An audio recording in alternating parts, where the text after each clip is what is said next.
这个礼拜五中秋节有3天的连假，有真侪民众会放烟火来过节。南投县政府消防局会同德山镇防火宣导队，到有卖烟火场所来做例行的检查，嘛呼吁店家袂当大量来囤货，嘛袂当甲烟火卖予未满12岁儿童。啊，民众若发现有违法的代志，会当打119来检举。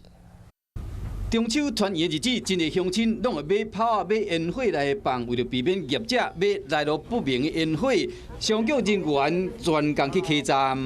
我们卖场有贩售的是有合格标示的，那我们只在中秋节这一段区间的话会做贩售，没有贩售完的部分的话会直接再退回给厂商。 消防局人员提醒乡亲一定要买合格商品。另外，囡仔伫放炮的时，大人一定要伫边仔顾，若无要规定，上悬的再罚15000块。不要贩卖爆竹烟火给未满12岁以下的儿童。如要施放爆竹烟火，也应该有家长陪同施放。 另外，消防局嘛表示讲，咱乡亲若发现违规的代志，会当打119来检举，保障乡亲性命甲财产的安全。